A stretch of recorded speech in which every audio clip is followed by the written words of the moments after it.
Michelle. Hello, everybody. Welcome to episode 858 of the Video Game Outsiders podcast. I'm one of your hosts, Michelle Madison. And I, of course, am your John Jacobson. Now, we have a very special guest tonight. A beloved voice actor from the voice acting community. Very well known. Former games journalist. He also wrote for the Guinness World Book of Gaming 10 Records. 10 years. That's Keep going. right. Keep going. Burger like King we said, voice actor, Burger King voice, and obviously most well-known for being your favorite Canadian on our podcast. Matt Bradford's back. So thanks, Michelle. Great to see you, John. Hey, great to see you, pal. Yeah. Hey, Michelle, how was your week? Well, you missed a great episode last week, Matt. We got the mummy out of John's system, so you should be happy about that.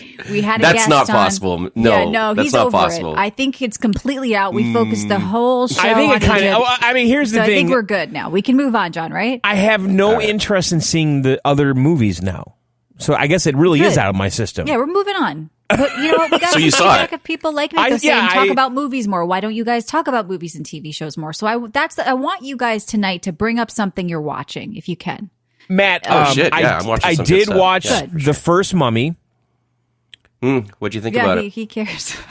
I mean, it's campy. It was hardcore Indiana Jones ripoff to me, but it was about a half hour too long. I'll say that. Cool. Cool. Yeah, this is important stuff. I'm glad you're sharing. I have some strong opinions. Yeah. Oh, are you gonna? I'm sure you do. Nope, never. No, I'd rather hear about the new things you guys are watching or other stuff because people. Now, Matt, we had a gentleman from Egypt on here last week that told us a gentleman from Egypt. Yes, yeah, he's a tour guide, and he said that this movie was beloved there. That's right. So I guess I got my answer. Yeah. Well, I would. Well, you know what? I'm not going to make a comment. There's some elements of the movie I think would. You know what? No, let's just move on. And is Brendan Fraser a stud, Matt? Yes or no? I think he's a super stud, especially in that caveman movie. George of the Jungle? No, where he came back. He was Encino unfrozen. Encino Man, definitely. And he's in Doom the Patrol. Weasel. And he's really funny in Doom Patrol. He's a bit bigger now, but he's pretty funny. Well, he's not as big as he was in The Whale. But he's that was a fat suit though. Yeah. That movie. But now, since we've brought up the Mummy, they're now rebooting it and all that shit. Like it's coming back because of us. Because it got the VGO bump. It's the curse. I think it's a curse. I don't think it's a bump. I think it's a curse. Be very careful. But they're making a new Mummy with Brendan Fraser. No, really? Is he going to train a young Jared Leto to be the new Mummy or whatever? I just Jared read Leto's this. Like 45. Very young Jared. Who would be the new Brendan Fraser? Would that be? This is from Joseph Gordon-Levitt. Listen, a new Mummy movie is in the works, but there is a catch. Okay, what's that? What? It's called The Daddy. It's a female lead, and it's literally a mommy. What is it? Brendan Fraser's Oscar win reignited demand for a fourth Mummy film. Mm-hmm. What's the catch? I'm waiting for the catch here. Yeah, I don't know. I'm looking. I'm trying to find the catch in this article. Zac Efron. That's a good pick. He's also old. He looks young. He can play young still. I don't know. Something happened to his jaw. I think he's hitting the. He got huge for the Iron Claw. Yeah. For that movie, he got jacked. Something's and going I think, on, it though. messed with his face. Yeah. I think he said he fell. He said it's kind of an open-ended question for some time now. I'm not opposed to it, he said. I don't know of an actor who doesn't want a job. This is what Tom he Holland. said. Tom Holland. What? Tom Holland is the Nicholas new Mummy. Or Zendaya. He says, I don't know how it's going to work, but I'd be open to it if someone came up with the right he can conceit. Be the Scorpio King. Well, what conceit will you have for the Mummy? Like the Mummy Returns. It's not really like a Brainiac movie. I think I never want to bring up the fucking Mummy again on this show. I just want to say, let's move on. Listen, we're getting full Mummy closure right now. Let's get Brendan Fraser on. It's the only thing to do. You guys, full Mummy completion. It's the only time we're bringing it up again. Yeah, we need Indiana Jones Mummy crossover. Mr. Peabody says. Right.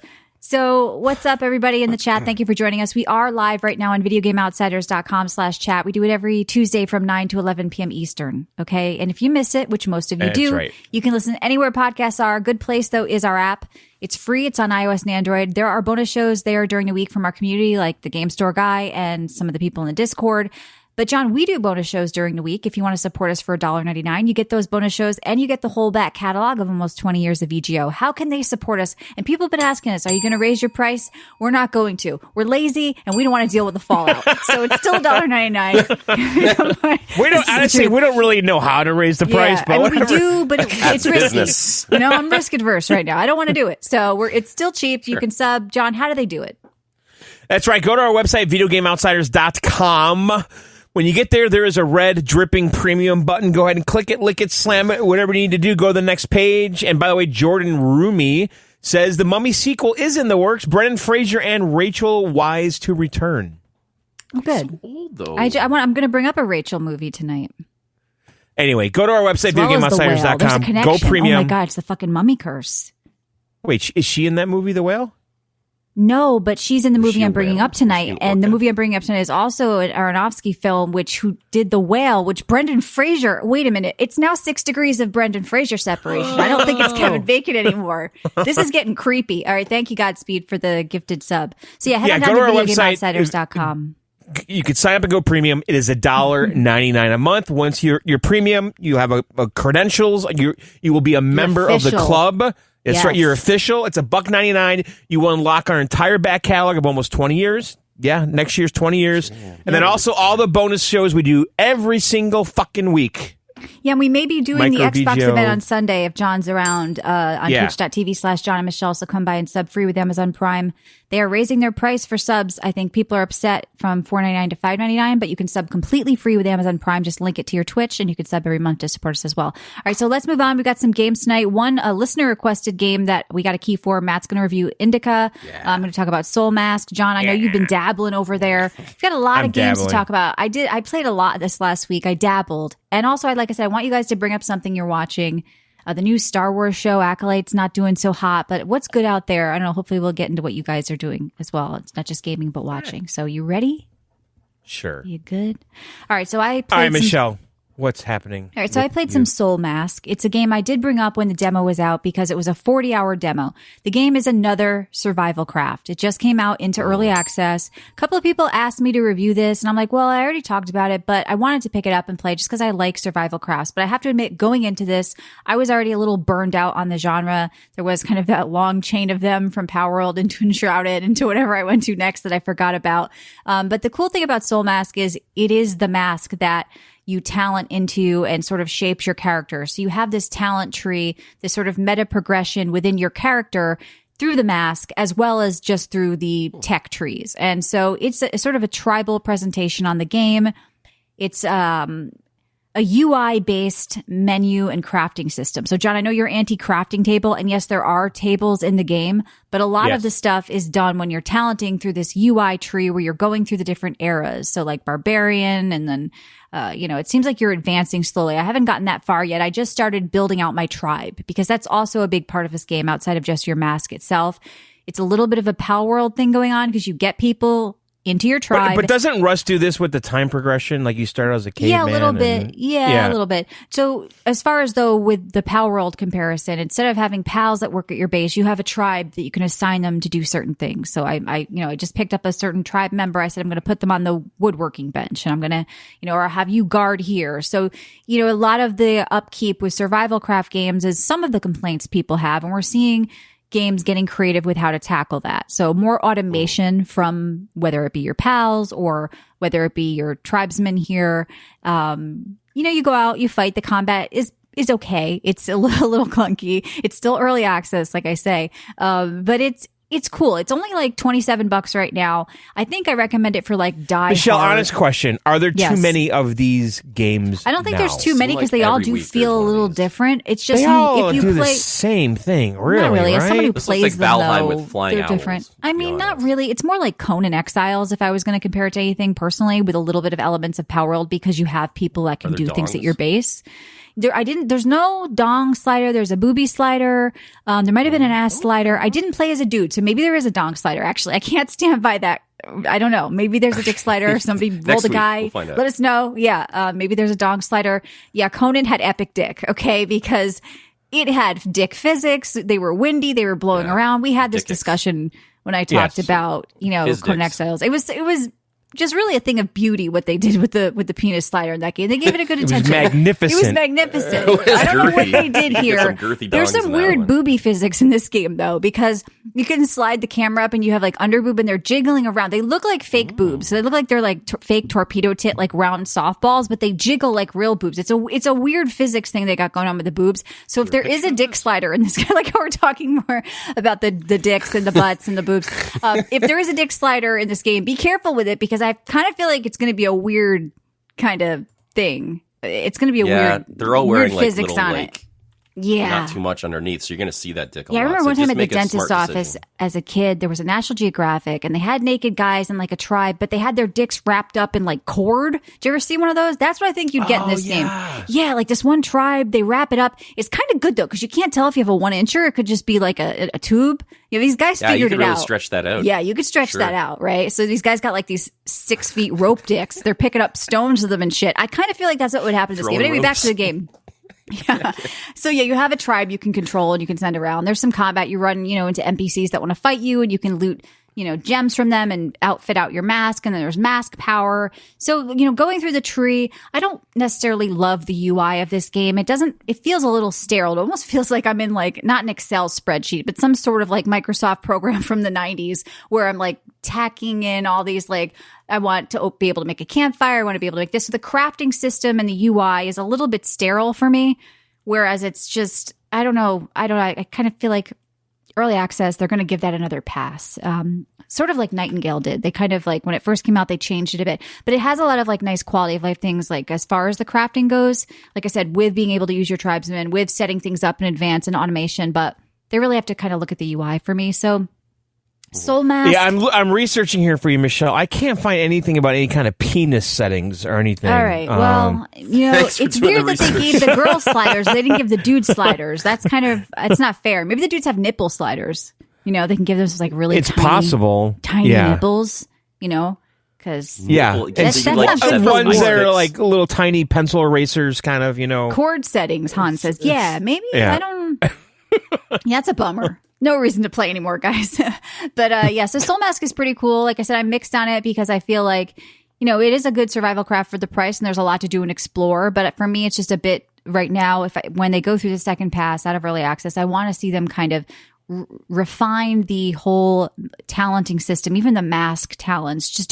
It's a little confusing as like what you're doing and what's going on. There's just like so many things thrown at you. You're moving through the eras, but it's pretty good. I'm not bashing it. I'm just saying that, unless you're a survival craft junkie, you may want to look at others that are out of early access first, or maybe in a different sort of shape. So check out Soul Mask. It's pretty popular on Steam. It's doing well. All right, another mask game. So I did play the demo for Enotria, The Last Song, and it is a Souls-like game.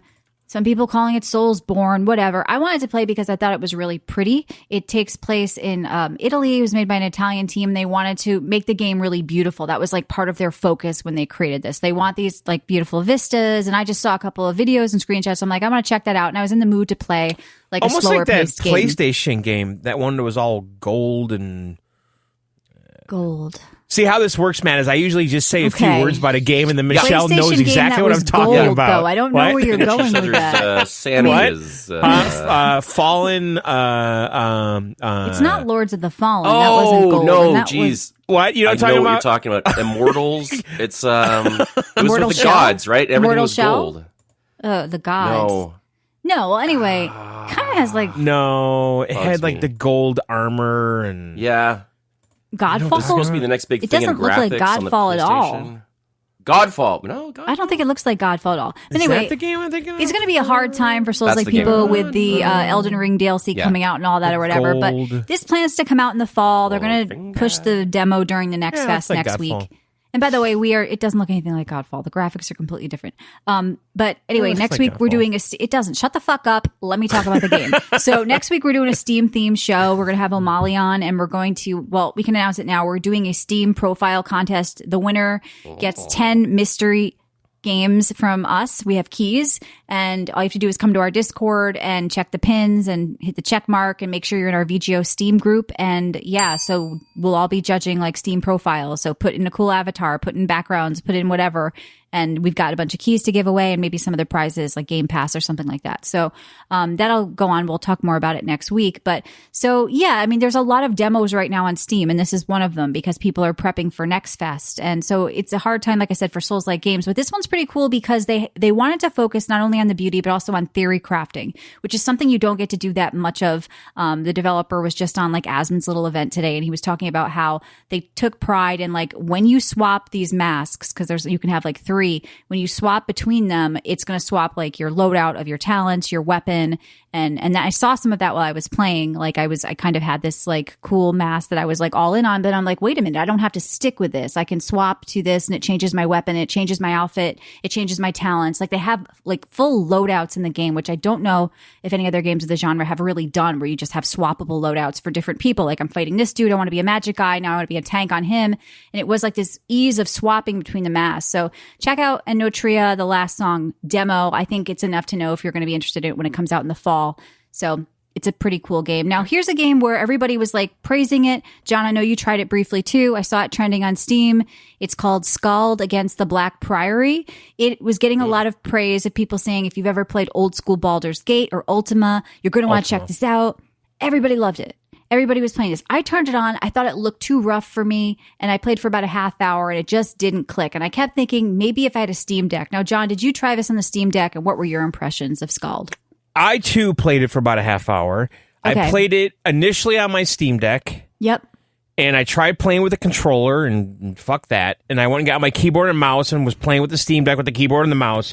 Yeah. But honestly, I'm like, okay, I played Ultima like a lot, like back in the day, like in the 80s. This is an 80s RPG. Yep. And I told you this already, Michelle. I go, this is too retro. It's just too... like everything, the fonts, gameplay wasn't bothering me, but the gameplay, the presentation of it was a bit rough for me. It's clunky. But I wanted to bring it up because people love this, and fine. You know what? Tweeted about this. Yeah, I know. There was some dude that like some developer guy that was getting on a plane and said, "I'm going to play this all the way to California," and then people ran with that as a news story. It's getting a lot of attention because of the love of Baldur's Gate, and I think there's something here. I think if you did play these games and you can tolerate the graphic style, I think it's actually really deep. I was kind of enjoying what I was doing, honestly. I don't discount that it's deep. I made a cleric and I was picking my points and I was in, and it was pretty fucking cool. I think it's pretty like game, yeah, I think so. And I just couldn't get over the look of it for me personally. I was like, maybe if I had a handheld, but John wasn't into a handheld. But I just wanted to bring it up because it's getting some attention, and it's going to be like one of those sleeper games that people will be like, huh, never even heard of this. But if you liked old school Baldur's Gate and Ultima, people are saying there's a lot here. So check out Scald. I think visually it's more Ultima than anything. Like, there's more gameplay, I think people are talking about though with the old like the first Baldur's Gate. So there's actually like a cool story going on and stuff. So it's getting a lot of attention. I mean, did you like how the story was presented with those static like Apple II and images? I mean, a lot of games were like that back in the day. It's really, really old school. I mean, we're seeing this now where there's these new games that are old school in not only gameplay but also looks. And I feel like sometimes the old school gameplay is fine, but it can be rough going back to that era visually for me sometimes. Like, I don't mind, but one of the games I'm going to bring up looks like shit. Well, the games that do it really well, like, it looks old school, but it has all the quality of life of brand new things. And I didn't feel like this game had any of that. Well, I think the gameplay was great. For me, it was the looks. But they do let you tinker with the text and the CRT screen and all that stuff. There's options. I appreciate the discipline of these guys or gals, whoever made this.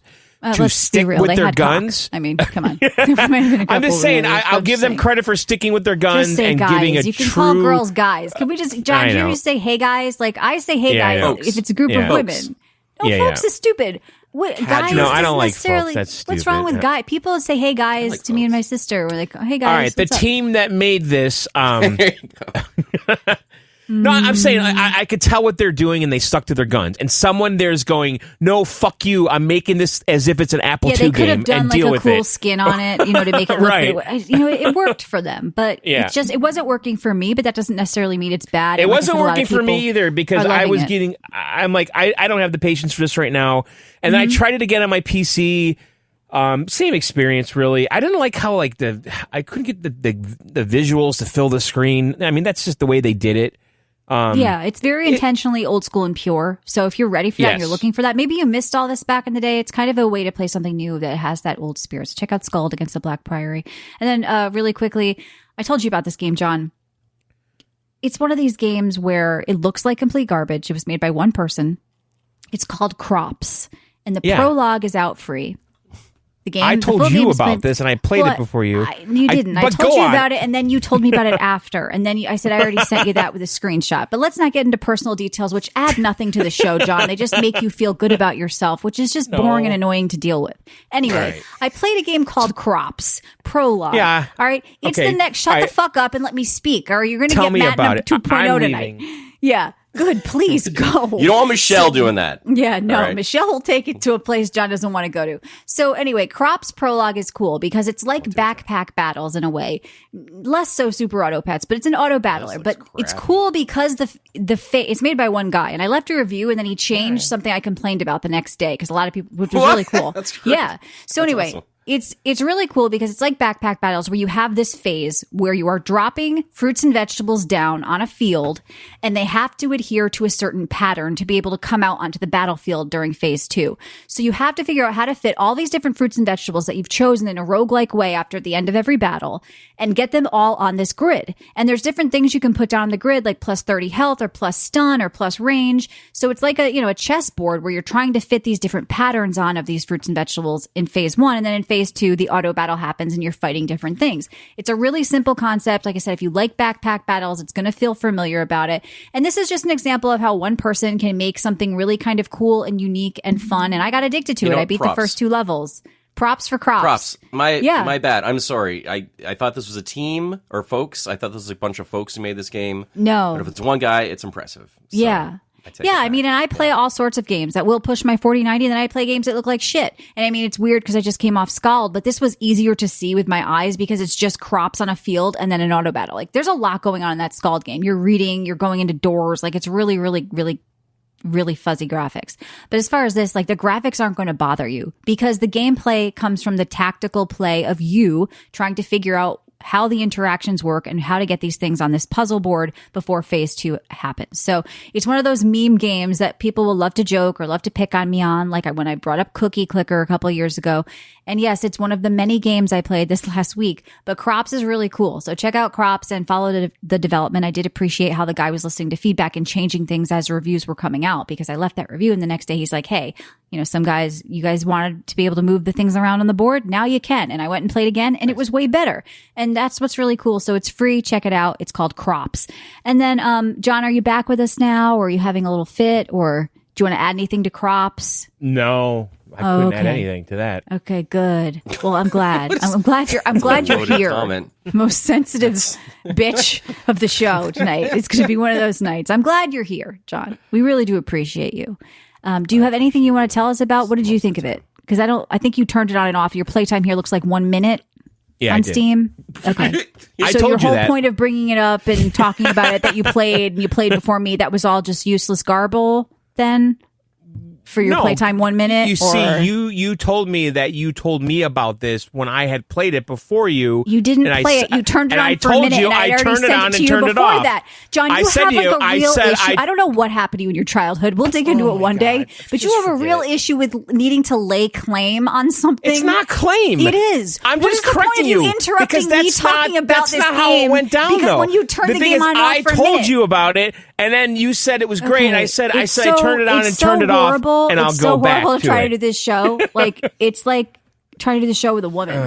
All right. So anyway, moving on. I did turn on Elden Ring because Matt, I had high. I know you said you're not doing a retreat. Yeah, let me finish talking, Dick. Hey, Elden Ring. So I did turn on Elden Ring because my goal was to finish it myself. Because I had watched the game, but I had never finished it myself. I was like halfway through, and I ran around for a bit. And I was like, I don't know if I want to finish this game and get Erdtree. I don't know if I have it in me right now. Like, I know it's this best game. It's this 10 of 10. You got to be in a mood. And I know you were thinking like the same thing. But I wanted to bring this up because we are going to do a big Erd Tree special. We're having Homeless Zombie on, who is our Elden Ring guy. Nice. So we're going to be covering this at the end. He'll know his stuff. He's going to know his shit, okay? So I could never do it justice like he could. He's put in hundreds of hours. I think he's playing with his kids now. He's got people in the community playing. Like, he's going to be able to cover this. He knows his shit. So I'm super excited about that because it's like a relief off me because I'm like, shit, if Matt's not playing, I'm going to have to finish this. I'm going to do this. And I didn't have it in me. But anyway, I saw this big tree and it reminded me of a movie because we're all going to bring up a movie tonight. So it reminds me of a movie with a tree in it. I don't want to talk about this anymore because John's being a baby. Sure, go ahead. I'm not saying anything. So even when I don't say anything, I'm because I can tell when you're butthurt. You're like the biggest butthurt person. I'm not being butthurt. I'm just sitting here letting you talk. Spread That's your what you cheeks want. And let him out. You want to talk? I'm letting you talk. I know when you're being butthurt. You're definitely being butthurt. You're not being butthurt? You want to talk? I'm letting you talk. That's what you wanted. Are you being butthurt, John? How does your ass feel? What about around the hole? I don't know. Why don't we just keep doing that then? Let's just keep going. Why don't we laugh and relax? Why don't we laugh? Okay. Live, laugh, love. Yeah. Oh no, Julia Roberts. All right, go ahead and guess, Matt, because I do love it. I love a tree. Okay, it's the Hugh Jackman one. Yes. Where his wife died, and it's like through the centuries, right? Yes, exactly. What was the name of that? It's called The Fountain. It's a Darren Aronofsky film, and I love everything about it. I love the soundtrack. I love the visuals. There's like some creative ways how it was. There's a vibe. So anyway, I was like, I saw this movie when I was younger, and it never made sense to me at the time. I wasn't paying attention. I basically hadn't really seen it, so I watched it again. I'm like, that tree in Elden Ring, they took that tree. That's the exact tree from The Fountain. So of course, Tree of Life, whatever. It's just a symbolism. So I watched the movie and it was really, really good. I just bought the graphic novel. So I'm like all into it. I'm like, I want to watch it again, but it's really, really cool. So like, do you ever I find myself going back to old movies from like the 90s and the early 2000s now. Mm-hmm. And I'm like pleasantly surprised at the quality of them. Compared to like I feel like movies are way better than people just say you're getting old. It's not. That's not what it is. Because I'm watching things that I haven't really seen from a different time, and I'm on the same age now as I was watching them as I am watching new. The new is bad. It's just not good. The new's bad. Like just go down like a Michael Douglas rabbit hole in all those movies. The Game. What? Yeah, like all of that shit. Like George. There's a million George Clooney movies that are great. There's all original ideas and chances and big swings. Now it's like committee tested and sanitized. To get the most bucks. Even my advice for this is like even like mediocre movies from the past are better than like good movies of today. Generally, like you're going to be pleasantly surprised. So like people out there, and I know we have a lot of younger listeners too, who are like 28, 30, whatever. Like even that kind of 10, 15 years, like you missed a lot from that early 90s era and like even early 2000s era where there was stuff that was just kind of good and it wasn't made for everybody. It maybe required a little bit of thought. There was a little depth to it. And we don't get that as much now. So I recommend The Fountain. I really, really like it. Now, what do you guys, I want to hear about what you guys are watching, TV shows or anything like that. I'm like looking for a new TV show because after Shogun ended, I feel like there's a huge hole of like a new TV show I want to get into. So I got one that you'll like. Okay, good. So we'll be bringing that up. And I'm just drinking some water. All right, John, I know you did a lot of dabbling. I did. Things that you can't pronounce. Tiny Terry's, teeny... Tiny Vagina and Slacko and what the hell did you play? All right, I played some stuff. Okay, first of all, I played Gray Zone, and I'm gonna talk about it because I love it. Call of Duty, eh? Wow. What's that? Oh, boy, that's your new Call of Duty, eh? Well, yeah, it's such a unique. I can't explain the appeal of this game because it's a massive open world. I already said that before, but the PvE stuff, Matt and I love doing it. It's actually super challenging. You die a lot, penis to penis. And it's a grind. This game is a fucking grind, by the way, because we're trying to get like better guns, and you have to upload the vendors and do quests for them, and you get like this much XP after like 2 hours of doing a mission and stuff. But there's just something very, very addicting and pure about the game, and I just want them to keep going. I've been following them on Twitter, and it looks like this game is going in a really good direction. I saw an article the other day. It said the game is very popular and still trending well. Like people haven't dropped off, even though it has mixed reviews. Like they made a point to say, like even though the reviews aren't 100%, like people are not letting this thing go. No, it's really good. A lot of the bad reviews are because it is Unreal 5. It is resource intensive. Mm-hmm. I got a 3080. I'm barely getting 70 frames playing this game. I was getting higher, I think, initially, but people who don't have like 30 series cards are having a really hard time playing this. And I think that's why there's a lot of bad reviews. Okay. And there is a lot of rubber banding. It's not perfect, but with my computer and I think Matt's got a 4090. I don't remember what he has actually. I mean, we're doing fine with it, but there's definitely times where we're playing. I'm like, Matt, is it rubber banding for you? He's like, yeah. Like that happens a lot in this game. But I love the PvE aspect of it more than I thought I would, because the AI is actually really dumb but hard at the same time. It's hard. Like, they're just kind of ruthless dicks. Like, you don't know where the fuck they are and you're getting shot. And we're like, like 10 minutes, we're looking for where the fuck are we getting shot from? And there's some dude in a fucking bush with flip-flops on shooting us with an AK. And but it's great. And then, of course, the PvP element is fun when you do run across the other teams. There is a lot of friendly fire going on, which is kind of negative. They did add a reporting scheme, though. If you get killed by friendly fire, you can report people. I mean, do you like games with friendly fire, MMO type PvP, PvE? I feel like in that game it might be appropriate in the world to have friendly fire, right? Like, that could be your role playing. You're a traitor. And the thing is, and there is no there is a map, but you can't see your teammates on the map. But there's something about this game where you lose track of where your friend is constantly, and if you're not standing in the, and Michelle, you can relate to this. If you're standing in the wrong place, I will shoot you. Yeah, John killed me in Tarkov once many years ago. He's like, "There's a person by the rocks." I'm like, "Is it me?" Bam, dead. There's a Twitch. It is definitely one of those games where Matt and I are just constantly having to communicate where we are in relation to each other. So if one person sees the other one, but the other one doesn't see him, we're always like, I'm behind you, I'm behind you, I'm behind you. If you turn around, I'm coming around the corner, don't shoot. It's a lot of that. Because you will like literally be 45 minutes from your base, and it'll take you that long to get back. And if you lose everything, you're just fucked. And the money is scarce in this game. We are totally out of money, but you can go into the town with a knife and sneak around and start killing people for AK-47s and stuff. It's addicting. That's a war crime. Yeah.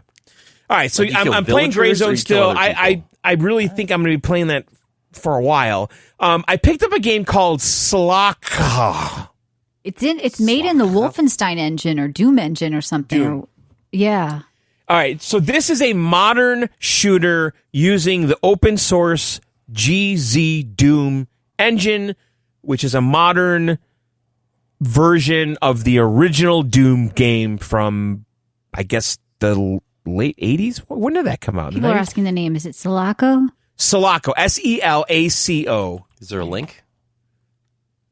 Well, I pasted it, Cranky. That should be it. Yeah, I guess 96. Cranky, come on, man. Come on. So, just kidding, Cranky. It's John. So it's using Selaco. Selaco. So it's using. You got it. Okay, it's using this really old, but modern engine. Okay, and it doesn't. It looks retro. Okay, so like that other game, Michelle, the name I already forgot. Black Priory. Skald. Yeah. No, Skald. Yeah. Skald, Black Priory. That's a game that is sticking to its guns, and it's like, we're going to be an Apple II game, This doesn't look as bad, though. This is like, you can... No. This is a modern shooter using an old modern engine.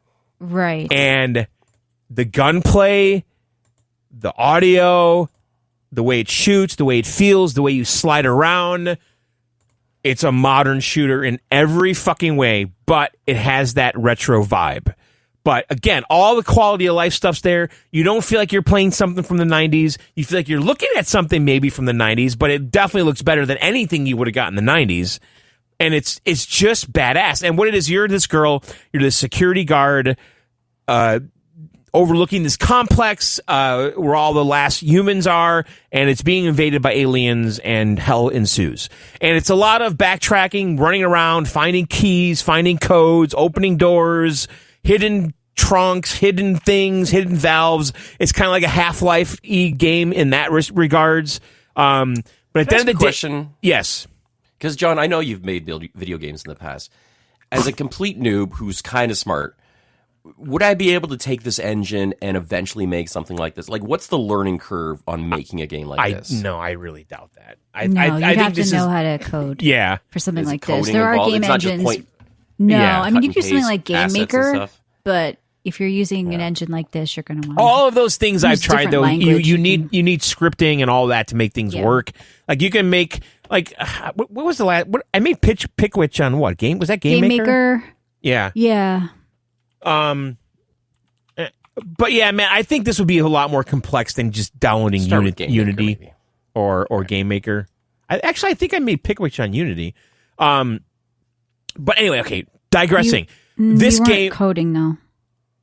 It was a pre-done thing. You weren't in Unity. I was too in Unity. But what language did you code in? It's C. What is this? It's scripting. There's a lot of pre-canned scripts in there. HyperCard. It was HyperCard. Yeah, we'll have this covered another time. Now, this game is getting attention. I was wondering if it was just because it was in the old engine, or is there actually something here? No, there's absolutely something here. It's meaty. Yeah. And I'll say this, the game fucking runs fantastic on the Steam Deck. Absolutely great. The Steam Deck shit's heating up. There's like 5 new competitors. Apparently an Xbox may be one of them for handheld PC gaming. There's a rumor Xbox is doing a handheld. So John, this whole it runs great on this, small handheld thing is like a real part of driving a lot of the games that are being made. Yeah. Sony was ahead of its time with that PS Vita, man. That was a great handheld that just didn't get any support. Yeah. Like they could re-release that and but it's going to have a closed system, amazing. Which is the problem, Matt. Nobody wants to just play PlayStation no games support, anymore. Because it's Sony. Yep. People want to play everything. And when you can emulate and play Steam games, that's the ticket. Yeah. So yes, the game runs great on the Steam Deck. I played it only on the Steam Deck because I couldn't get the fucking cloud save to sync to Steam, and I still haven't been able to resolve that because I really wanted to play it on my fucking PC, and the Steam Deck's just stuck on uploading cloud save. And I don't know if it's the game or I rebooted everything, whatever. Just side note, I had trouble with the cloud saves.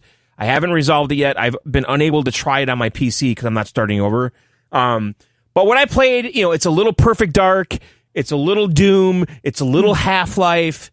It's like all of that shit going on, and you've got like a suit. There's weapon upgrades you can do. So far, I've tried like the machine gun, the pistol, the grenades. And I did the first couple levels, and looks like multiplayer would be fun. Too bad. Like in an old school way.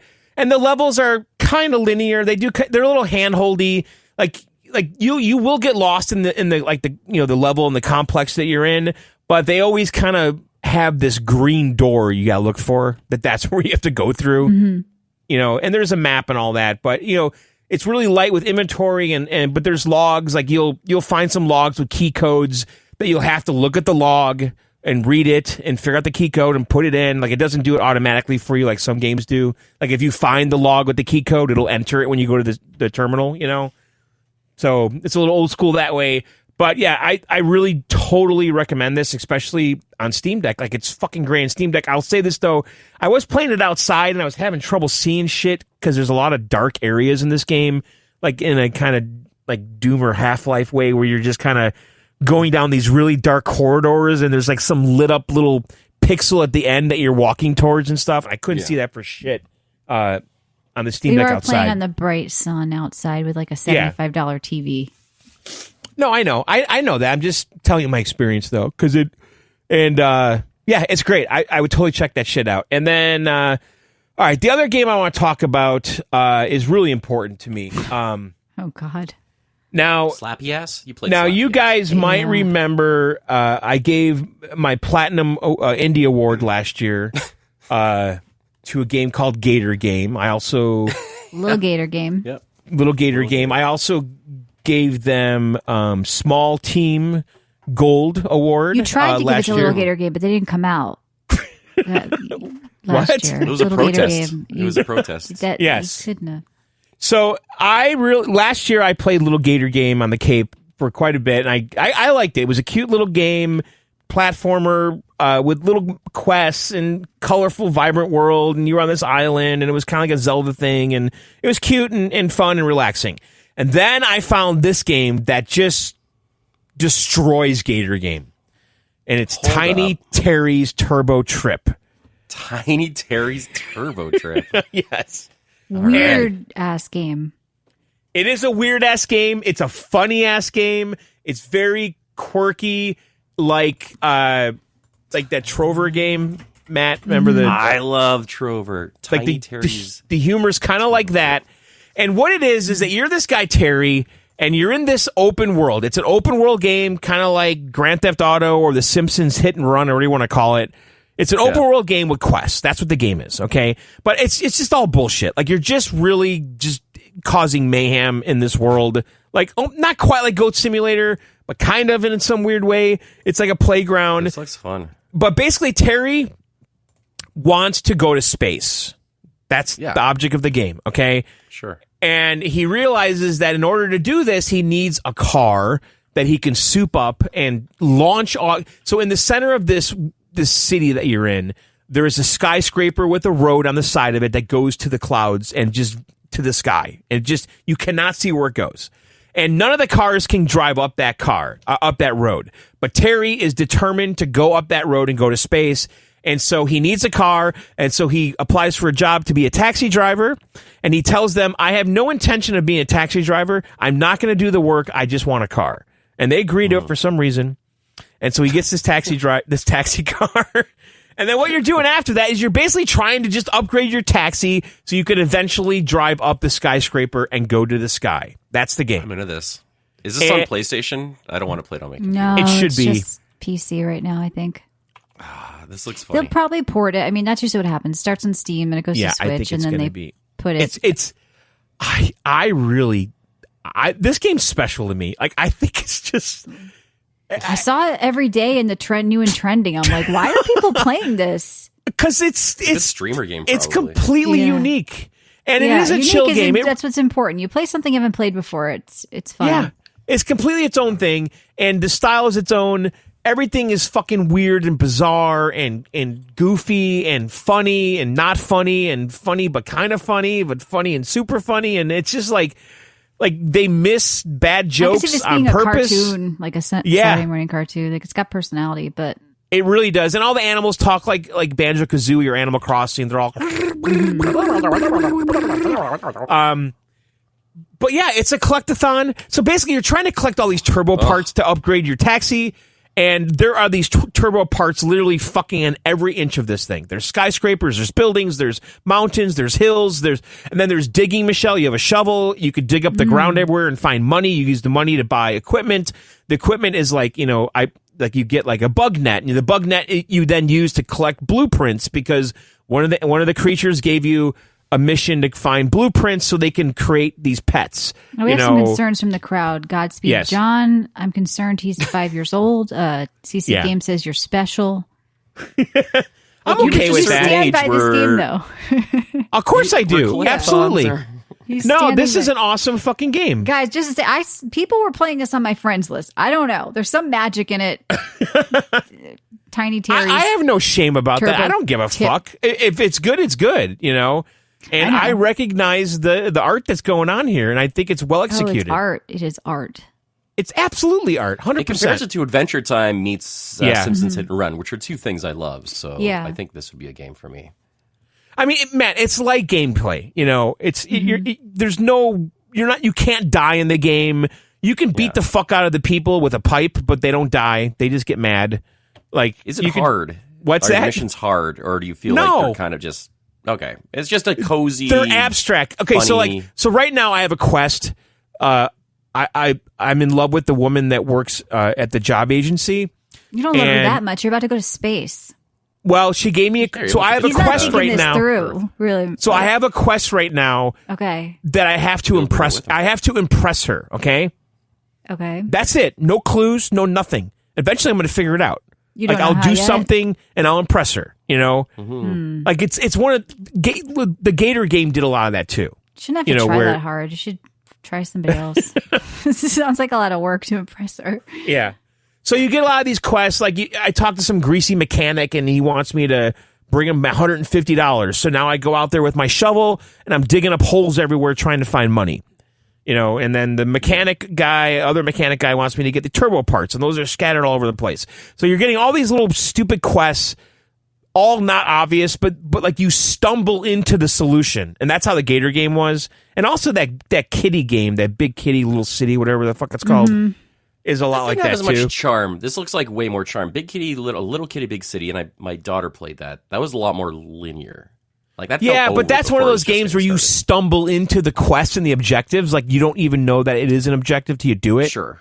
You know? Yeah. And then it says, oh, you just completed this checklist. You're like, what? I didn't even know I was doing it. You collected the egg. That's 1 of 3. Like, all right, I guess I'm doing something with my life. Right. And the Goat Simulator does that too. Like where you'll stumble across something and suddenly it's a quest. There was that Games Expo today, and there's another World's Worst Handyman game coming out that sort of looks like this, an open world where you go around doing things like Goose Game, and it's kind of a genre, this like open world wacky thing. Like, there's a calling for them. Not sandbox, but like a play box. Sandbox. It's kind of a sandbox. Yeah. The gameplay's not guided at all. Which is how Gator Game was, too. It's like you're in the Gator Game world, and you don't even know what to do, but you realize that you start doing stuff, that you're doing things. I mean, I did like a short hike, which was a little bit like that. You had one goal, get somewhere, and that was kind of just a little sandbox with not much to do, but an experience of fooling around with the world. Yeah, and this is like kind of like this vibrant, colorful city. It's not gigantic, but it's not super tiny. It's interesting enough.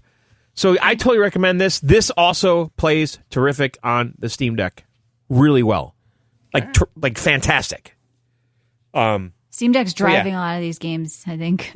What's that? They're getting a lot of sales on the Steam Deck. I think they're driving a lot of these games too, because people go, "Oh, Steam Deck Switch, like we'll just do PC Switch." Yeah. So that's Tiny Terror's Turbo to the Tiny Terry's, and other than that. Looking around here.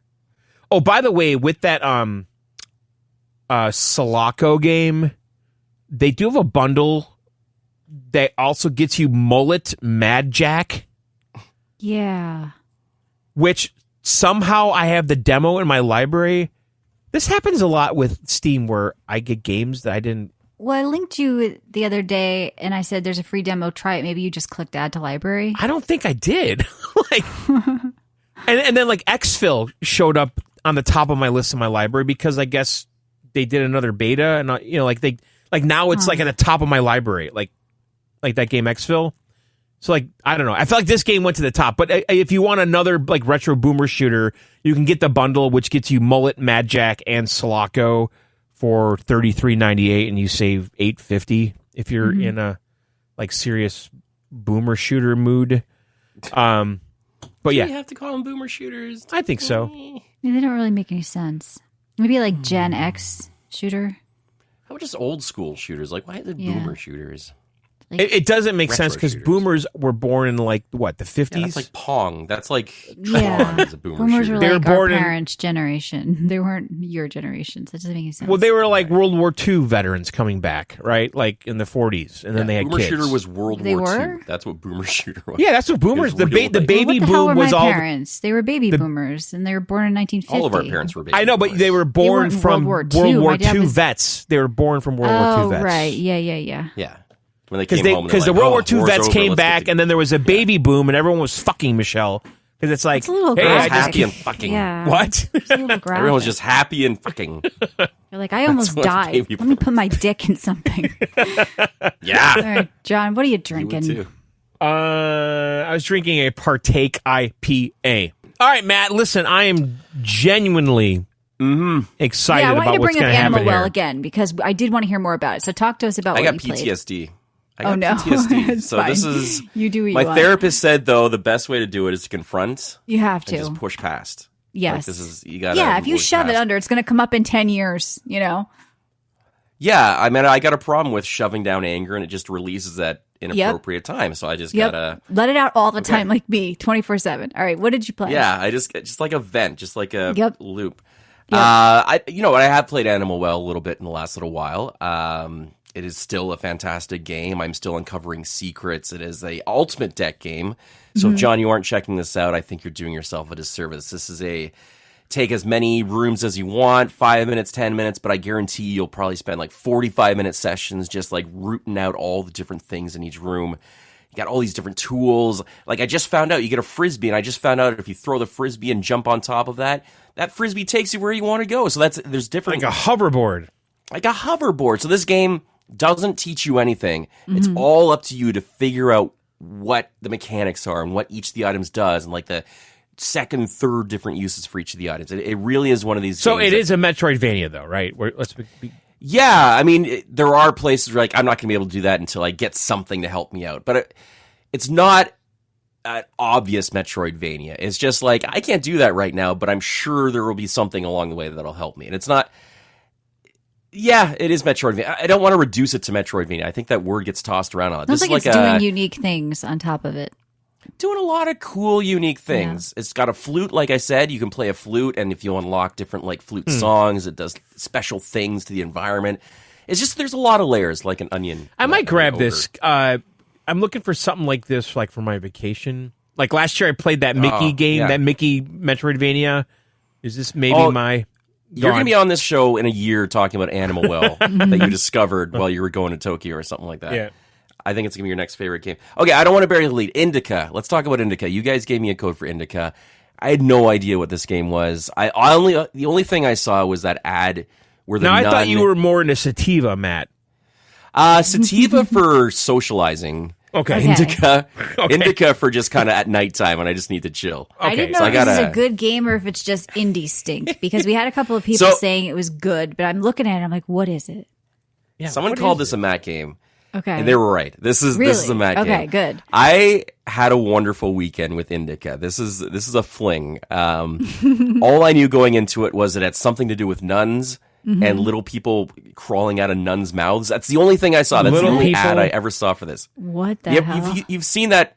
Yeah, exactly. In the first 10 minutes, you're this nun that's being kind of like, you're not liked. The other nuns don't like you. And you're kind of, there's a voice in your head. So it's got that Senwa thing. There's a voice in your head telling you, like, is there a chef coming out of the mouth? Yeah, there's a chef. That scene where the chef's coming out of the nurse's mouth, or the nun's mouth. Wait, that's really a chef? I was kidding. I'm looking at a screenshot. It's a chef or a doctor or something like that. Look, dude, I can't explain this game. All I know is that I was a nun. I was tasked with, and I beat this game, by the way. I was tasked with taking a letter to a priest somewhere off in the distance. Along the way, I meet this prisoner. I'm not going to ruin what happens, but it takes a totally different turn. It's a game about religion. It's a game about this nun who's got this voice in her ear that's really kind of like making her doubt being a nun, making her doubt what religion is. But it's not, I know when I say that, people are like, oh, great. It's like a heavy-handed like comment on religion. It's not. It's a weird, bizarre game full of weird, bizarre puzzles. I think she has some sort of abuse situations. And without spoiling anything, right? There's some dark. Yeah, okay. So dark, right? I know you don't like this word, but trigger warning. Sexual abuse is a theme in this thing, and they don't shy away from it. Okay. And there's a point where I'm like, I'm surprised gaming media isn't picking up on what's going on in this game. It leads me to believe not many people are playing it, or else people would be talking about this game a lot more. You mean like the main character was abused, or... I don't want to... It's integral to the plot. It looks like a real horror movie, like Hellraiser or something. Like the cinematography of it. Like, it cool. looks... But there's mini games in it too, right? Like I'm seeing a mini game, like with... Okay, so this is the genius part of it. So the flashbacks are told in this SNES style 16-bit platformers and puzzle games. So when it's going back into her history, you're playing like a mini SNES title. Right. And the game makes a comment about religion. Being a nun is kind of like being a gamer in that you're always trying to collect God points. See, these worthless God points that mean nothing in the end. And you collect these points throughout the game doing different things like lighting candles or doing godly things. But again, no spoilers, but those points aren't exactly what you think they are. And she goes through this transformation. There's a lot of interesting characters. But the thing I love about this game is the puzzles, because I love my puzzle games. And 9 times out of 10, you understand what the puzzle is. You're like, that piece fits here. I just got to find a way to do this. In this game, you got to kind of think really outside the box. You kind of be like, I'm in this place. There's a machine over here. That machine kind of looks like it can get me. Super hard to explain. And I don't want to give away puzzles. So, Matt, let me ask you a question. I'm looking at screenshots of this game, okay? And I see some that look like the SNES game you're describing, like a platformer or something. Sure. And then I'm seeing these very cinematic, like almost like a movie. It's like she's walking around doing puzzles, right? Is that the main loop outside of that? Is the gameplay mostly the SNES, or is it both? No, the gameplay is mostly the realistic graphics. It is. Some really impressive cutscenes, by the way. Like, really lifelike. Like, holy crap, this is actually pretty impressive. Like, Senua you play on your quality. Xbox, by the way. Thank you, Crafty, for the Xbox. On my Craft some box, use yes, out of that's it. what I'm calling it. Yeah. Do you know, like Monty Python, Terry Gilliam? Do you know, like, kind of that sensibility, that's just kind of weird, abstract? This whole game feels like it was made by Terry Gilliam. Like the Monty Python, like, cutscenes in between the... yeah, and just that weird sense of humor where things don't make sense, but you're like, it kind of does. I see what they're going. Right. It just takes you in some weird places, and I don't want to ruin the experience. It's a hard recommend to pay for this game, though, because I did complete it in 5 hours.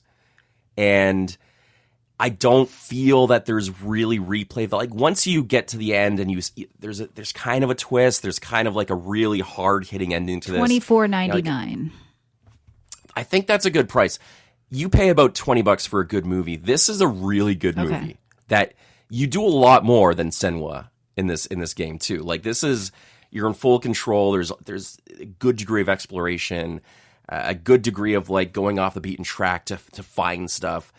But this is a game that I'm going to remember. And I think that's important these days. Yeah, that's the thing with, like, I don't know, like anything in life, like you're paying for something, like even a vacation. It's like, it's $2,000 for those 2 days, but for the rest of your life, you have those memories. So you paid for more than just those 2 hours you experience, 2 days you experience. Like, so this game may be 5 hours. $25 isn't the dollar an hour thing people want, but how many times will you think about this game or tell a story about this game or call back to if it was that? Because I know, like, games or movies can make an impression on you.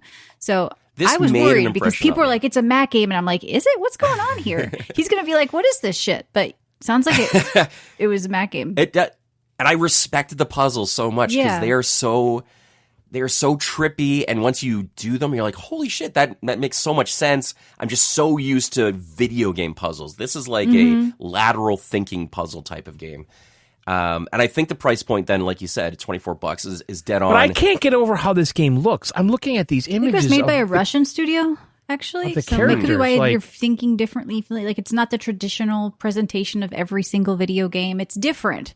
And that's what's kind of cool. Like, it switches back and forth. BoomTap says that it's 3 hours of gaming. I mean, my personal experience was it was about 5 or 6, but I did go looking. Well, Hellblade is that long, and they're charging twice as much. I don't know. I mean, it's all like, what is it worth to you, right? And if you're feeling like $25 is worth it, even though you got a key, it's a special game. And people might not love. We were talking about 90s, 2000 movies where people might not love it, but it sticks with you.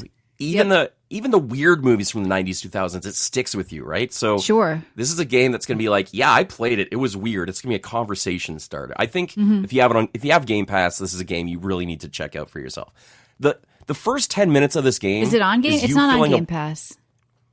Yeah, it is. Oh, it is. It is. Oh shit! No, you're right. No, I'm sorry. It isn't on Game Pass. My bad. Yeah, it might go there though. Yeah, I could see it happening. I'm glad you mentioned that because it's not on Game Pass. So I still think it's worth the money. I mean, the first 10 minutes of the game is you filling a water bucket for a solid 10 minutes. That sounds better than just walking like in Hellblade. I'd rather fill the water. But it's bucket. To get across. Yeah, it's to establish the fact that you're a nun in a really boring life. So it is a game that puts you in the shoes. You're not going to be shooting stuff. There's not going to be glorious moments of you defeating boss battles. It's just a story. And which leads me, it's a good segue to Hellblade 2, because I finished that, Senua Hellblade 2. That was a slog. Really? That was did you play and finish the first game? Better after the first hour. Sounds like it doesn't. I played the first game a little bit. You didn't, okay. But the second game, I still think it's the most amazing graphics I saw, but I had to really be like, okay, I want to finish this. I want to talk about this.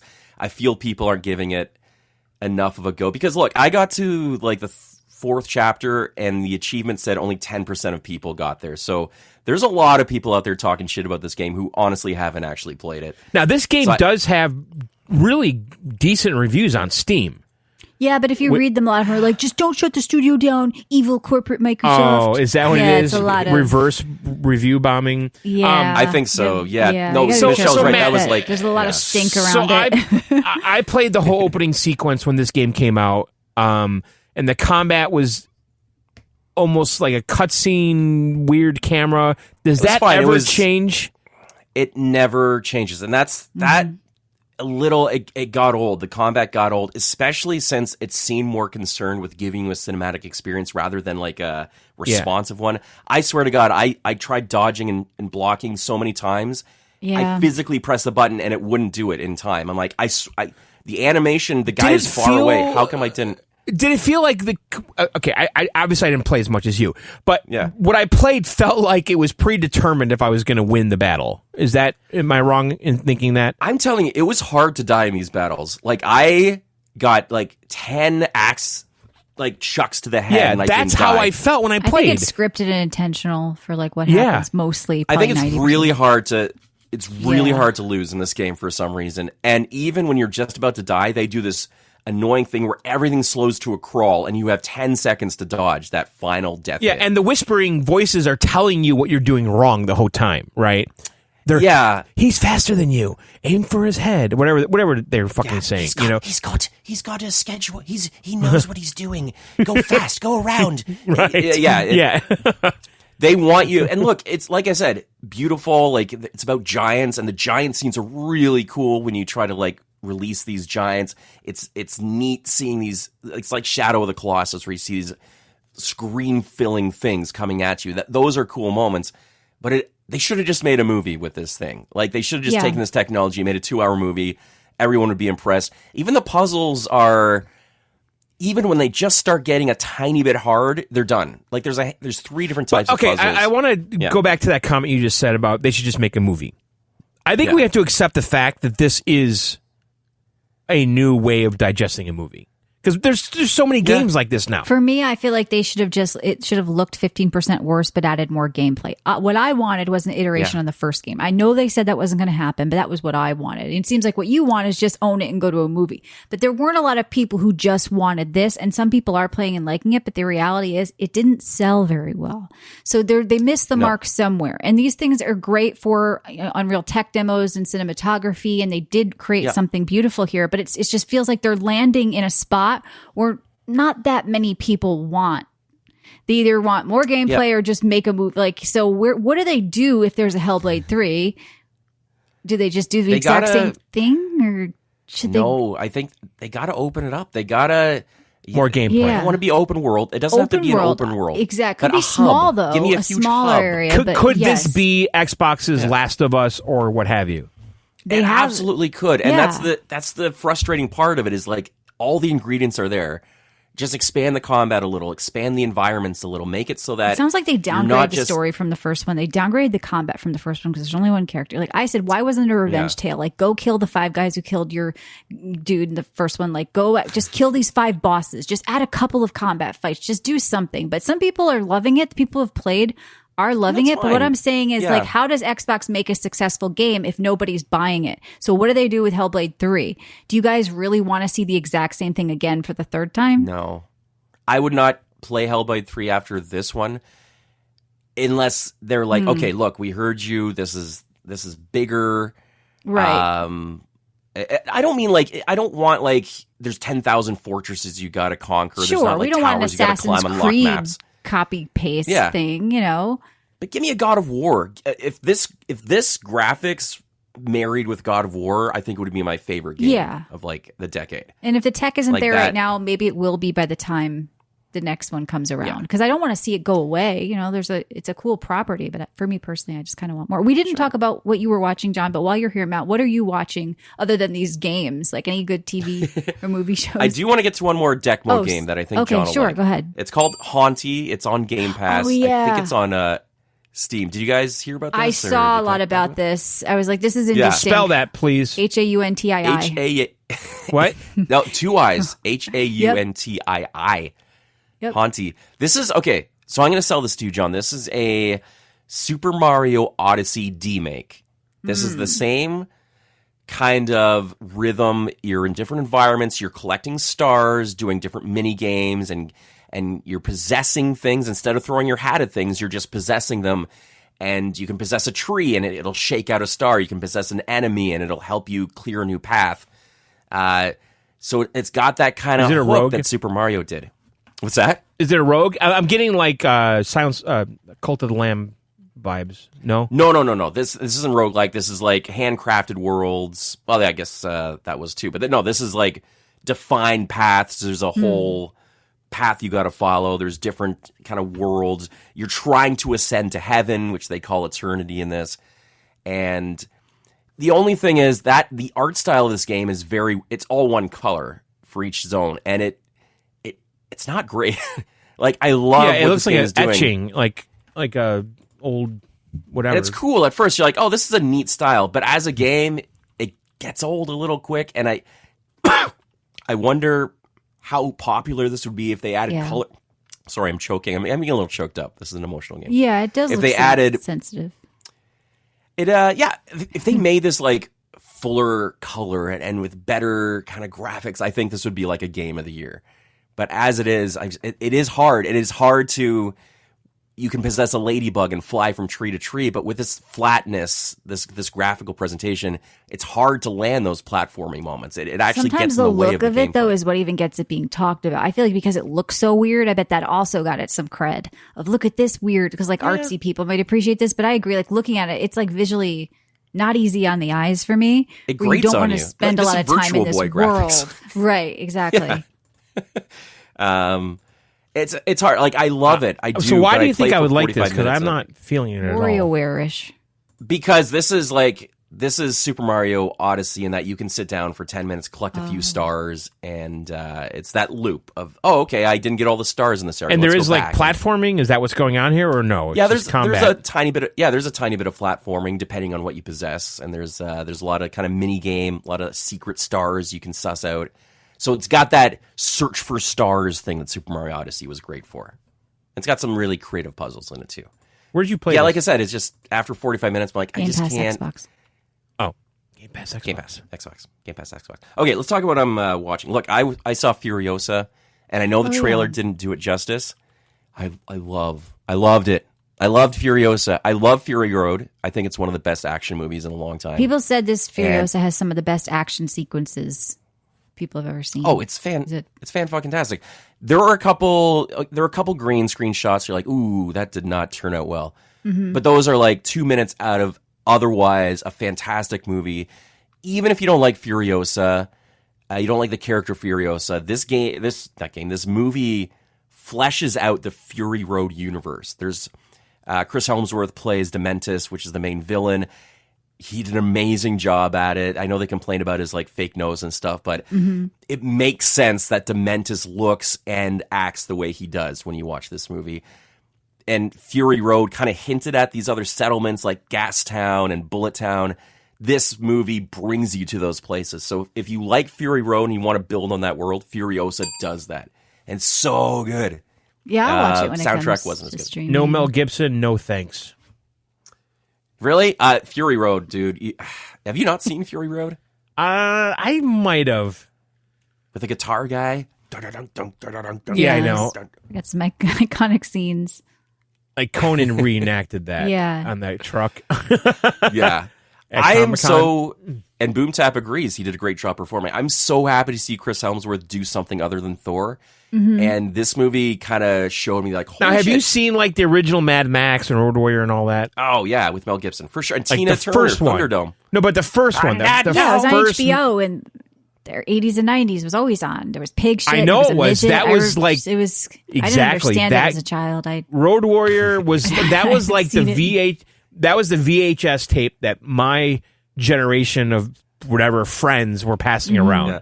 Like, can you fucking believe this Road Warrior shit? And then we Yeah. found out there was Mad Max, which was the movie before that, which Beyond was Thunderdome? No, that was Road after. Warrior, Tina then Turner Mad song. Max Beyond Mad Thunderdome. Max. No, the first one was Mad Max. That was the hardcore indie, like Is that her We Don't Australian. Need Oh, Another okay. Hero song?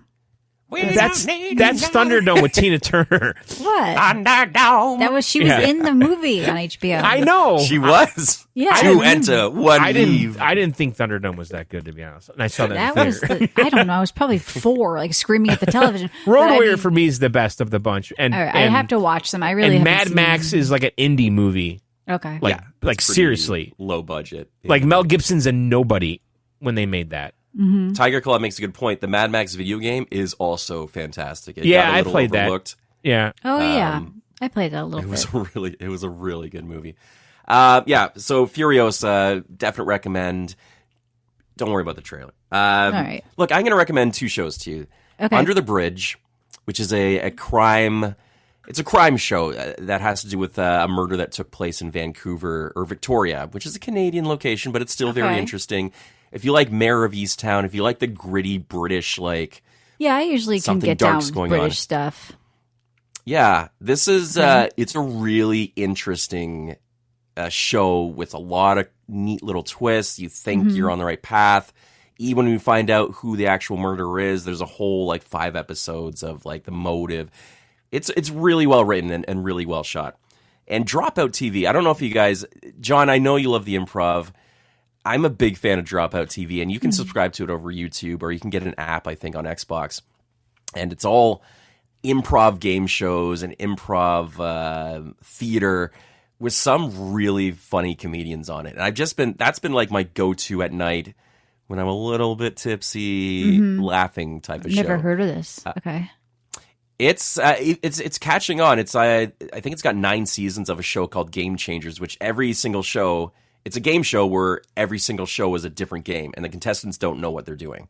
So one's an escape room. They find out they're in an escape room. The other is like they find out they're doing karaoke. The other's a murder mystery, and it's very creative. So if you like improv, definitely check out Dropout TV. All right, cool. What are you drinking? Whiskey and Coke Zero. All right, John, quickly, what Thanks, are you John, watching? for not asking me about Anything The Mummy. fun other than The Mummy? Have you watched anything good, interesting? I saw Civil War. Under the Bridge. Oh, yeah. Oh, John. Civil John. War. What? Oh, how'd you like that? What kind of American? I didn't know going in that it was like a big like news Journalist. movie. I thought it was just like it. I didn't know it was being told from that vantage point. You know, the journalists covering the Civil War. But yeah, I thought the action and the spectacle of it, I definitely enjoyed. I didn't really it is like kind of it. crazy to think about. What? I wanted more from Alex Garland. I'm a fan, and I didn't really like it because I like Ex Machina and Devs and stuff. Well, And I thought- love that too, though. I feel like I didn't- This doesn't. I don't feel like. Annihilation as well. I don't feel like this Yes. is meant to be Yeah. like those kind of movies. Like I know this it's is not. Just, It wasn't what yeah, I wanted. That's all. Right. Yeah. It was a bit brutal. Like it was a Yeah. bit like it was a hard watch a little bit, especially that scene with Meth Damon when they were like digging the pit. Oh yeah. I love looked that away guy. a little bit. I love Meth Damon so much. That He's guy. married to Kirsten Dunst. She got him to do it because the guy in his role dropped out, and she's like, "I'll get my husband to do it." But he ended up That doing a guy good is job the in the best role. psycho in the world. Yeah, Like, he's good. In Breaking Bad, he's so fucking good.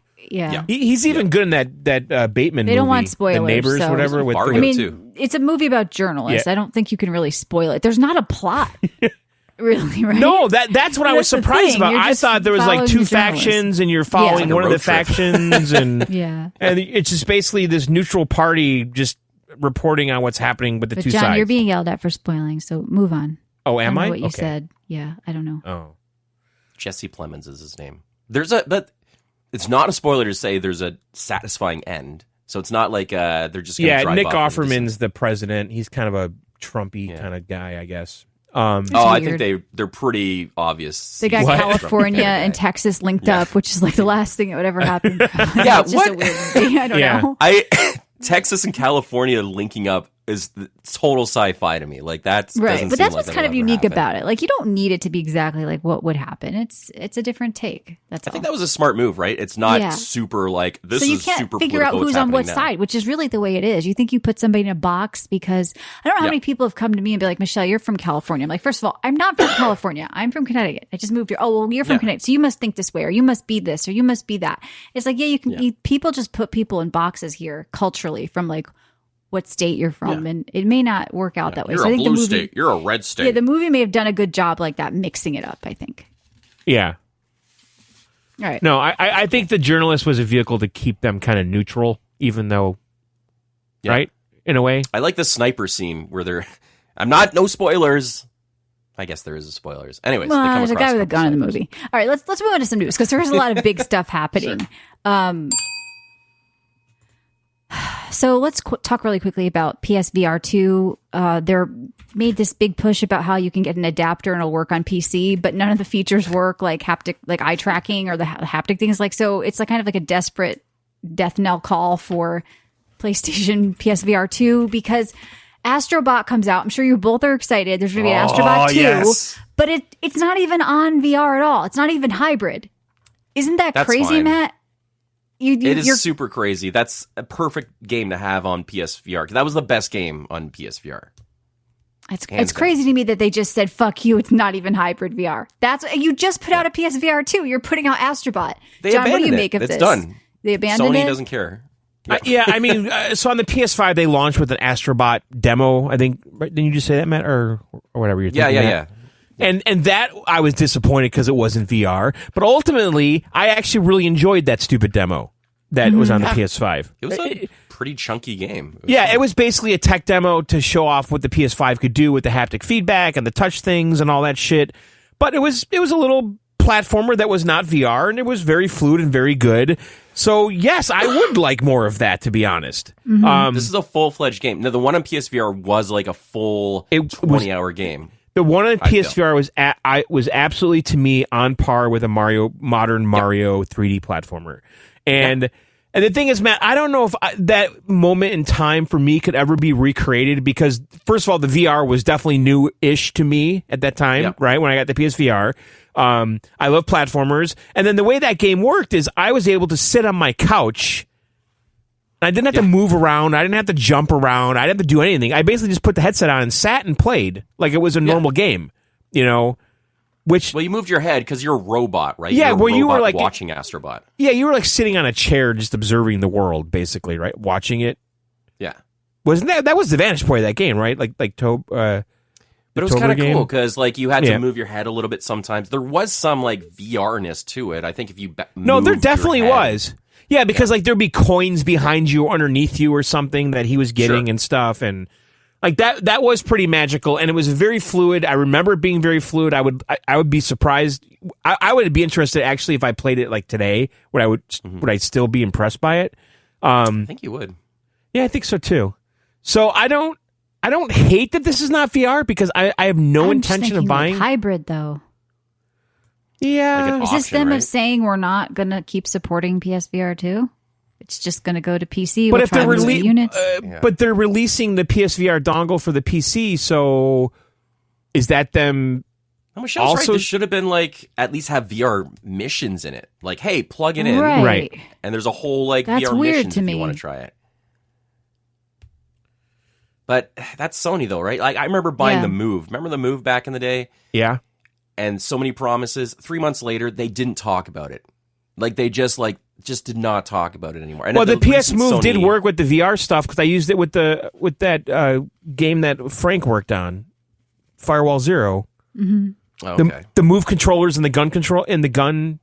Remember? So they found a way to integrate it, but that was like a one-off example. I'm just saying, like they quickly abandoned the PSVR 2, which is sad. Maybe I can buy it. But did they, though? If they're going to support it on PC, does that mean they're saying, let's start porting all of our VR games to PC, too? I think they're saying, you bought a $600 machine, at least now you can use it on your computer. Like, we're not going to support it anymore, but here's a dongle so it's not just... Right, and you can play Steam. I think they're not moving the units, and I think they're trying to move them on PC. How do we do that? No one's buying them. Well, just make an adapter and let them use it to play Half-Life.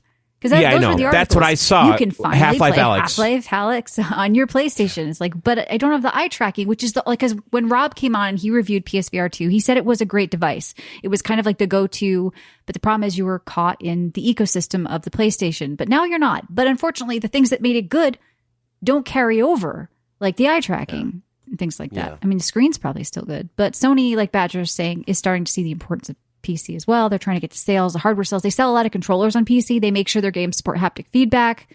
They might add some of the features to PC, like to this VR headset down the road, but it's weird to me. It's just very weird to see Sony making PC adapters and then not supporting their own Astrobot, which was their flagship VR game. It really was. Yeah. It was absolutely the best PSVR 1 game. Totally. Yeah. All right. Well, moving on from Sony, there's a big rumor going around that there will be a Shadowdrop at Xbox Showcase this weekend of an Xbox handheld, an Xbox portable device with that Windows version of handheld Windows that they've been working on for other handheld gaming devices. Do you guys believe it? Would you guys buy it? Do you want to see it? John, would you even buy this because you have a Steam Deck? Yeah, I already said I was. You would. Shadow announcement or Shadow Drop? Like it's in stores now. All right, first of all, I didn't think of that. If this is true and Microsoft truly does drop this handheld this fast, and who knows how long they've been working on it, but the rumor's only been like last few months. Well, we've known for at least a year they've been doing the Windows handheld version, which was for the other devices. So they already might have the software ready, but how do they just whip up this hardware, like you're saying? Well, I don't. If it's just off the shelf shit and it's really just like a PC, it's probably a lot easier to do, right, than starting from scratch with some new, right, cutting edge proprietary chip that doesn't exist. You know, so I'm guessing they're going to piggyback on the chips that everyone's using on all these Asus, and every time you turn around, there's a new fucking new Intel chip Zotac. There's a new Zotac handheld. There's a Zotac handheld coming. Yes, but listen. If Microsoft really does this, and this is the Game Pass fucking handheld, Sony truly is fucking dead. Fuck you, Sony clowns. You are doing nothing fucking right ever. Phil is doing everything. Phil is getting rid of the dead weight. All right, he got rid of the dead weight. Services aren't going to save them. The subscriptions are Phil's going down on Game Pass. All right, how do we take year. down Sony? Here's what we do: we buy up fucking studios and we close them down. Get rid of the fucking dead smart. weight. Buy them and close them. That's the strategy, right? Overspend and close her down. I'm going to buy a studio and then I'm going to shut their ass down so Sony can't have it. That's how ruthless Phil is. And now he's going to fucking make a handheld. I think people are starting to get Sony bored over with the here Switch. is going. I think they're looking at handheld devices. They don't even know that the Steam Deck exists. What do you mean no? So this could be very attractive to some people. Nobody's going to buy an Xbox, but people might buy an Xbox handheld. And it's dockable. I'm talking about the casual market that doesn't know a Steam Deck exists, right? So a casual console gamer who has a PlayStation probably won't go buy an Xbox, but they might buy this, right, to be able to play handhelds, because that portable, I don't know. It's the Game Pass. Here's my question for this. Are you locked into the Xbox ecosystem, or is it truly a Windows device where you can access Steam? If you can access Steam, if you can access Windows and you can emulate on it, then it's a good thing. See, Michelle, I truly believe, when the first Xbox came out, I speculated and was confused. I'm like, is this a PC? Is Windows be underneath this? And that's not at all what they did. They had a front end, and there might have been some Windows, XP hanging out in the background, but you didn't know it. You know, it was a front end, and I think that's what they're going to do. That's the question, though. Is this something that runs Windows where you can access everything you can on Windows? Where you can dual boot it, not dual boot. It's just Windows. It's a Windows handheld version where you can get on Steam. I don't know, because that's what Asus does, and that's what to makes people who want to avoid Linux with the Steam handheld, although they do a great job and you can So when I tried the Asus handheld at Best Buy, the worst part about it was that it was Windows to me. I know, that's kind of a downside. I think I'd probably rather be on with the Steam stuff personally, but because I'm in Best Buy trying this out. I got a desktop with tiny text, tiny icons, and arrow. John, that was before Windows handheld version. That was before Microsoft's handheld version of Windows launched. It would probably launch with this console, or soon before. Basically with a Steam Big Picture mode, but Windows Big Picture, right? Yes, is that what you're suggesting? They've already said that. They said that a year ago. Yes, we are working. It was a hackathon project at the company. Right. No, Somebody came up with the idea. They liked it. They said, we're moving forward. So we know they're working on it. If they have their own handheld, it would be on it. So then therefore, in my mind, it's Windows. You can put Steam on it. Okay, then it's actually attractive. You're not locked into the Xbox ecosystem. If it's just an Xbox with a screen, then what the hell? Nobody wants this. That's what I think. But you're buying either way. I probably feel like you're buying either way. Oh, I'm absolutely buying this. Even if it's just an Xbox game? Okay, if it's a cloud streaming device, I'm absolutely out. Forget it. Go so you away. Need local gameplay only. Local gameplay only. Okay. Now, That's if your it is checklist. truly Windows, and because it's the way the Steam Deck behaves, it launches into big picture mode. It John, seems they like are a switch at rebranding that to point. Microsoft Gaming. We've known this for a while. Yeah, I know. The perfect time when you're So do launching you think- Microsoft Gaming is to launch a Microsoft product. Drop Xbox. Xbox is dead weight, guys. Xbox is failing. You know what's not? Every fucking buddy's got Windows. So Microsoft should but just Xbox call it is a on Windows Windows. device. Xbox is dead. It's a taint. It's not cool. Nobody's like, I'm going home to play my Xbox. Halo's dead. Gears of War is dead. What are you playing on your Xbox? You're walking around in Hellblade? I think they need to get rid of it. People are I anti played get rid that of it. sushi game. I Yeah, played but like, the I don't think moving game. Xbox has the clout it has anymore. There's no Do you coolness think to it'll be a Xbox. streaming? Do you think it'll No, be a that's what I'm streaming handheld saying. like Sony's Yeah. thing? No, Yeah. I don't think it is. Because, first of all, Logitech already has basically a Game Pass cloud streaming device that I tried at PAX. It's Android based, and it has like Game Pass built into it with the cloud streaming. So I don't think there's a reason for Microsoft to do a cloud streaming device. I just don't think there is. It's already being served. I'm a little worried about it being in a cloud device, but I think what's saving it though. Well, why would they do that when Logitech already has that device? Like Logitech literally has that device. Sure, but Steam already has, Asus already has this device. And Zotac already has this device. No. It's supposed to be dockable. I think it's Game Pass. I really do. It's all about Game Pass. It has to be. Game Pass might be here to stay, but they're declining every year with it, right? Like it's not popular. I mean, I just posted the Act Man video. It's been out for like a week or two. What are you Wait till about? Frostpunk 2. I don't. That'll carry it. Nobody, Steam, like Game Pass is not that popular. No one's using Game Pass. No, it's not that popular. Just no one's using it. The numbers are not that impressive. I mean, What is it, like I'm 30 using it. million? Well, 30 million is pretty good. I love Game Pass. I just got to say it. That's where I'm playing. That's where I'm discovering. So a lot of 30 stuff I can million, play. and let's just say it's five. Crafty says 34 million, super weak, very poor market saturation. At $5 a month, that's $150 million a month coming in. Tell me that's bad. They said it's a loss. They said they have not made money. That's over $1 billion a year, just on Game but they've Pass spent subscriptions. that on That's crazy bad. shit games. It's bad if it's not net profit, and it's not. Sony All right, has double regardless- that, and they've got a shit monthly service. So keep Regardless, a handheld device with a subscription, with a Game Pass subscription, is going to be appealing to a lot of fucking people if it can play quality games locally on that thing. Halo, Starfield, Forza, that in Fortnite. mind. So you think it can be Xbox only, but it needs to be local gameplay. I think it can't be Xbox only. They need to let you put Windows and Steam on it. Then it's a fucking game changer. And Matt, you think I you're not don't see interested either way anymore. Microsoft giving you the keys of the kingdom. Like Valve I do. did that. Phil like says Valve Phil basically says has a secret button to get you into Linux. It's not secret, but you have to like go through some hoops, hit the power button, boot the desktop, and then once you get there with the controller, you can't do shit really So you're easily. thinking Microsoft doesn't want to let you out of the Xbox world? Then why are they calling it Microsoft 'Cause the Gaming? Why are they experience is rebranding it that, bad. John? Why are they rebranding it Microsoft Gaming? Didn't they always do that though?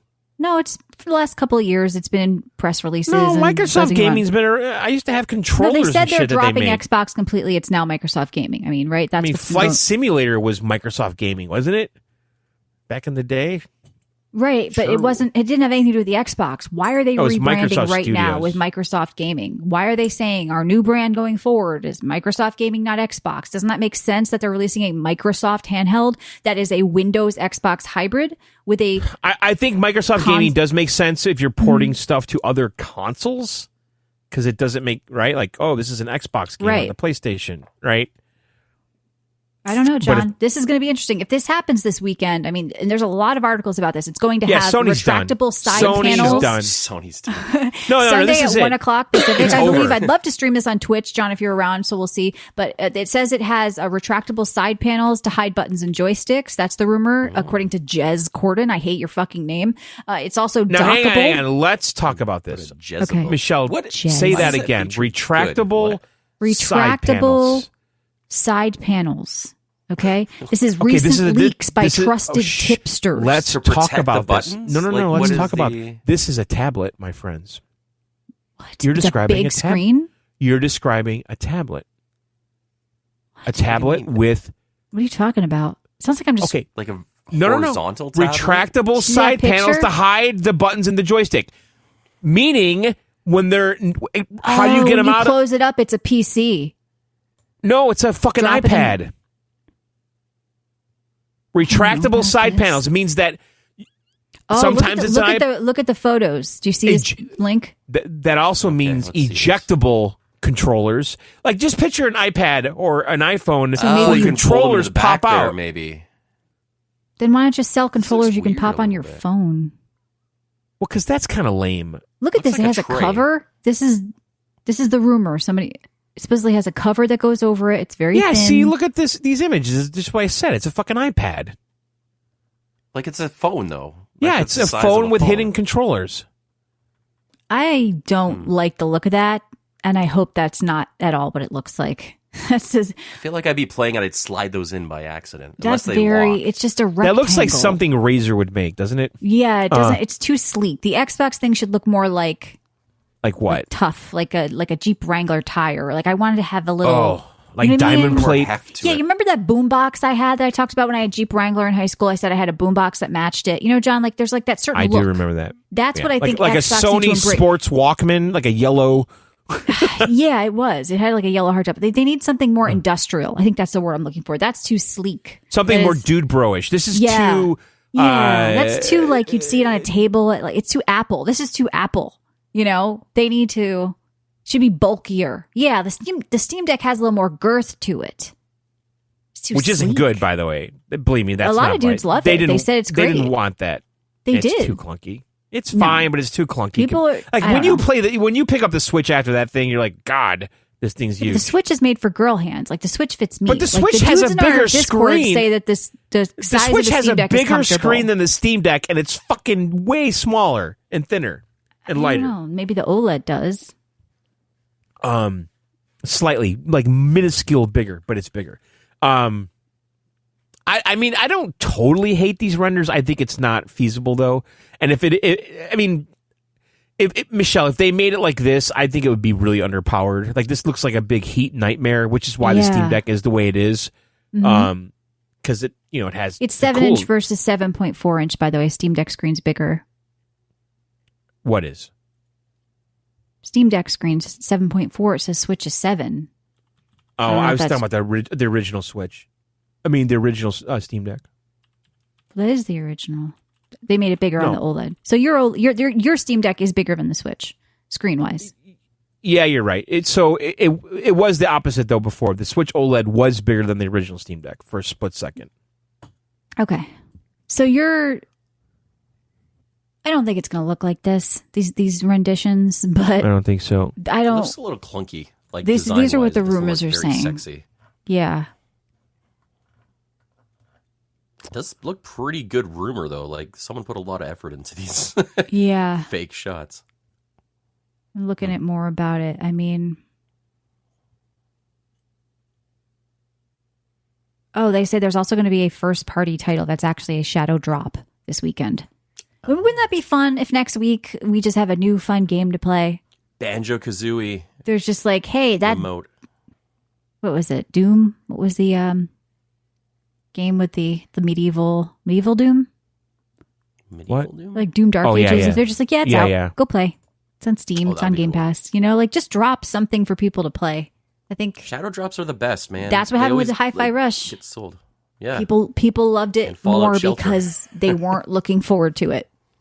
You know? They like they're going to show Perfect Dark, I'm sure. Maybe some Fable shit. Yeah, I think Perfect Dark is a given. I that's what I read. But I think Perfect Dark's also in trouble. I think they have a lot of like things in the oven that aren't really going very well. I think Perfect Dark might be one of them.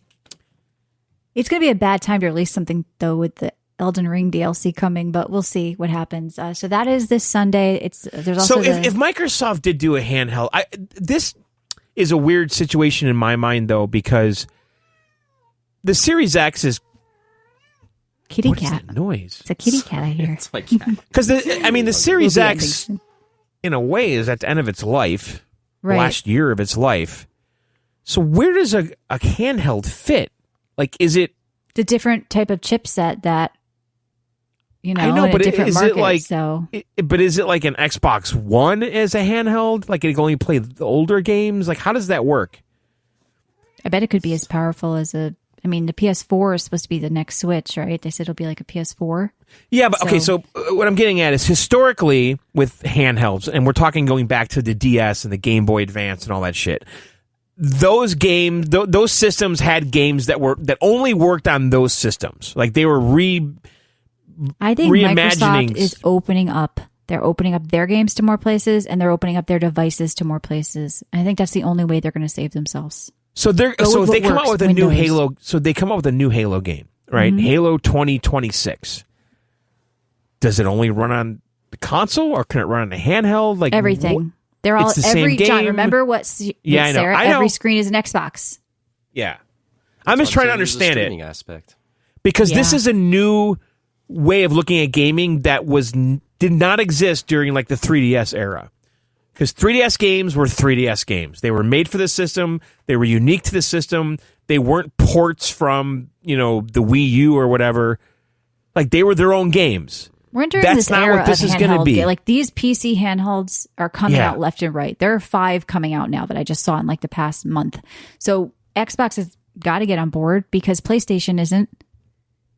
This Which is is their why wheelhouse. PlayStation's You guys done are after this. Microsoft. So, all right. Well, let us know what you guys think out there. Would you buy an Xbox handheld? Let's find out Sunday. Let's talk about it next week. We will be doing our PC Steam themed show.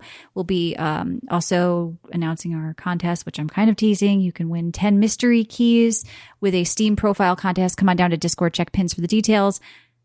I think that's it. Check us out at videogameoutsiders.com. Come to twitch.tv/John and Michelle in case we stream any events this weekend. That's right. We're done. All right, guys. Thanks for listening. Video Games out. Bye.